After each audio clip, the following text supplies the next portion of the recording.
Halo semuanya, selamat datang kembali di channel ini. Saya doakan semoga kalian semua bersama dengan keluarga di rumah selalu diberikan kesehatan oleh Tuhan Yang Maha Kuasa. Amin. Video kali ini kita akan membahas tentang seorang yang dikatakan oleh orang-orang asing ya. Seorang yang sangat ambisius dalam meningkatkan pertumbuhan ekonomi Indonesia. Siapa lagi kalau bukan Jokowi. Jokowi dikatakan orang yang begitu ambisi. Dalam pemerintahannya, Pak Jokowi benar-benar berniat untuk membawa Indonesia mengalami pertumbuhan ekonomi yang belum pernah terjadi di pemerintahan-pemerintahan sebelumnya. Pak Jokowi dengan sangat optimis melakukan berbagai macam program-program, melakukan berbagai macam cara agar supaya Indonesia itu bisa keluar dari kurungan di mana Indonesia ini hanya menjadi negara berkembang saja, tidak menjadi negara maju. Dengan pengalaman yang begitu banyak, dengan banyaknya pengalaman hidup yang dialami oleh Pak Jokowi, kini seorang Jokowi ini berhasil membuat Indonesia menjadi salah satu negara di dunia yang pertumbuhan ekonominya sangat besar dan cepat. Luar biasa. Yang membahas hal ini adalah riset dari media luar negeri. Kita akan sama-sama membahas dulu pembahasannya. Link original video saya sertakan di deskripsi, dan tentunya video ini akan membuat kita semua bangga memiliki Presiden Jokowi yang mencetak sejarah bukan hanya di Indonesia tapi sampai ke internasional. Langsung saja kita akan bahas. Let's play this video. Let's go.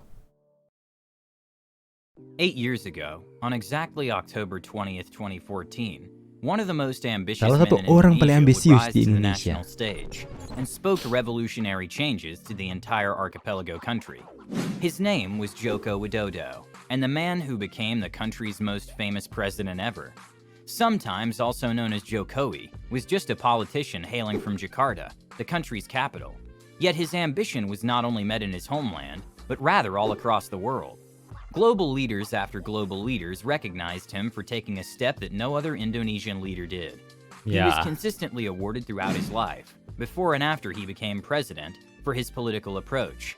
At one point in 2020, Sheikh Mohammed bin Zayed even renamed a street in Abu Dhabi, United Arab Emirates, after him, which goes to show how massively popular his name has been throughout the world. So how did Jokowidodo become so popular, and what led him to become a national phenomenon? Well, one of the most popular aspects of Jokowi is his economic agenda. The Widodo economics, as we term it, has been declaring left and right large and enormous plans for the entire country. They are so huge that people would even doubt that they would happen, yet they did.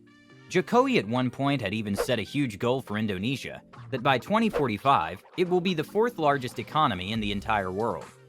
Now, to understand just how well this entire Widodo economics is, let us go back to the very day he was sworn into office. When Jokowi stepped into office in his first inauguration, he sought to reform many of Indonesia's various industries.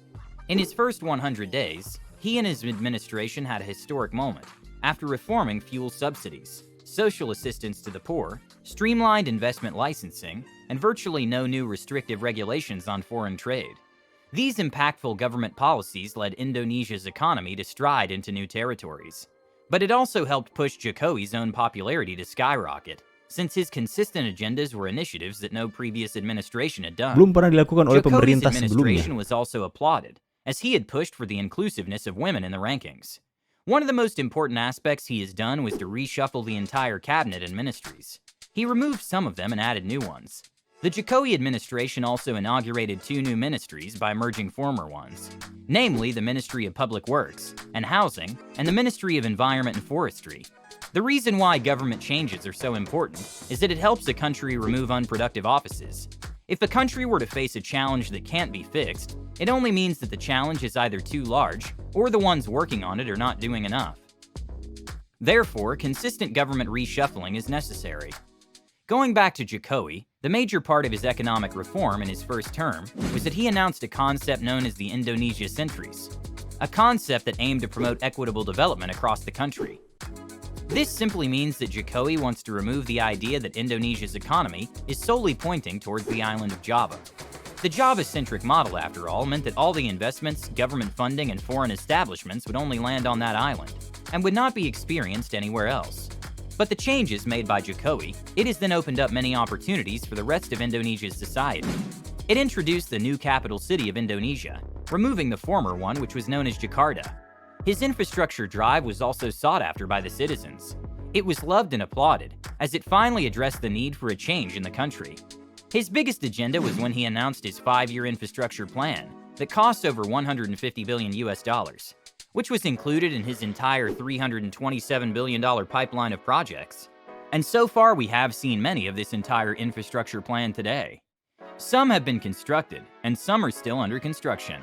The biggest known projects around the country were related to railways, specifically the high-speed railway that is known as the Jakarta to Bandung High-Speed Railway.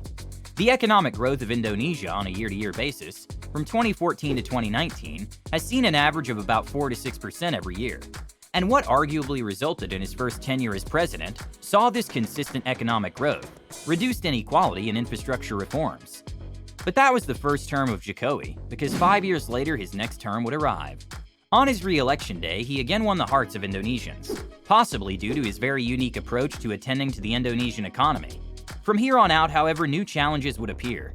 The COVID-19 pandemic would appear months after his tenure began, and a few years later the world would see massive sweeps in inflation rates, shortages of everything, and an inconsistent commodity market, which brought many basic goods prices to skyrocket.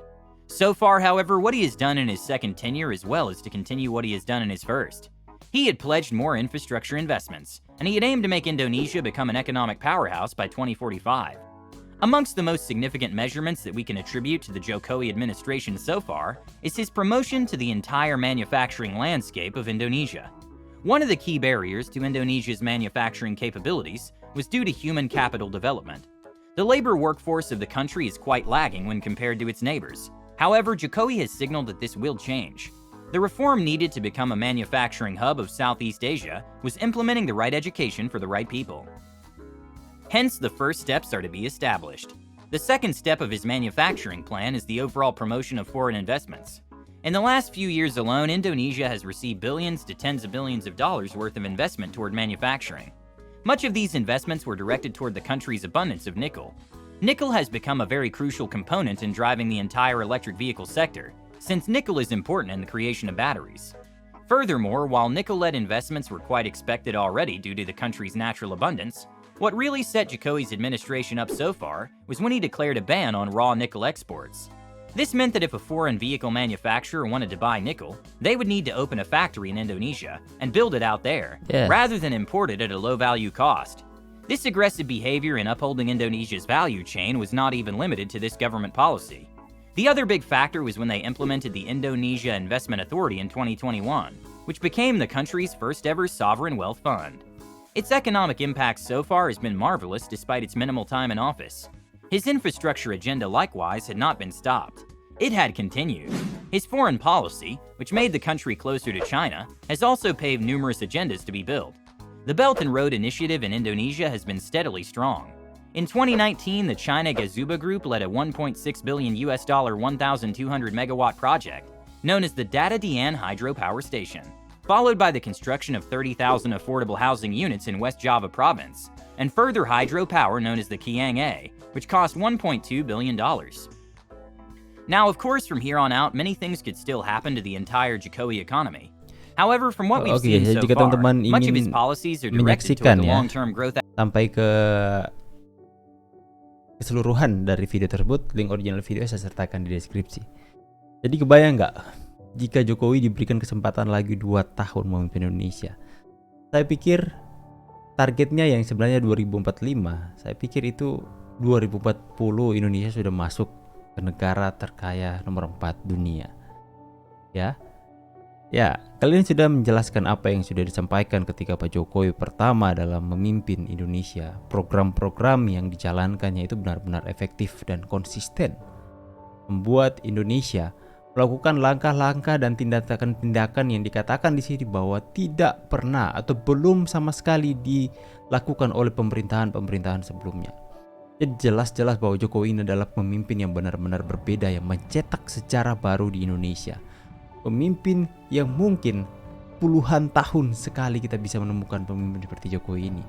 Akan tapi dan sayangnya konstitusi ketika kita mendapatkan pemimpin yang benar-benar luar biasa seperti ini, yang dimana popularitasnya itu sampai mendunia karena tingkah dan langkah agresif yang dilakukan oleh Jokowi dalam mengejar ambisinya membuat Indonesia lebih maju. Sayangnya konstitusi memperhambat itu menjadi 2 periode saja. Jika saja rakyat menghendaki Pak Jokowi 3 atau 4 periode, itu benar-benar luar biasa. Ya. Kapan lagi kita bisa memiliki pemimpin seperti ini? Kalaupun tidak, Pak Jokowi tidak bisa melanjutkan lagi, maka kita masyarakat Indonesia harus pintar dan jeli dalam memilih pemimpin. Ini loh, fondasi yang sudah diletakkan oleh Pak Jokowi ini benar-benar sudah membuat Indonesia sangat kuat hari ini. Apakah kalian mau memilih pemimpin yang belum apa-apa sudah menyatakan sebagai antitesanya Pak Jokowi? Apakah kalian mau memilih pemimpin yang dalam motonya itu adalah perubahan? Perubahan apa yang akan kalian lakukan? Perubahan dari yang baik menjadi burukkah? Sedangkan masyarakat tahu hari ini, bukan hanya kita tahu, tapi pendapat setiap analisis, setiap riset dari luar negeri, internasional kepada negara kita ini, itu menyatakan hal baik yang terjadi di Indonesia di dalam kepemimpinan seorang Jokowi. Kenapa kalian mau memilih pemimpin yang mau memundurkan Indonesia? Hati-hati, kita tunggu komando Pak Jokowi untuk pilih orang yang tepat. Saya Vicky pamit, see you and God bless. Bye guys.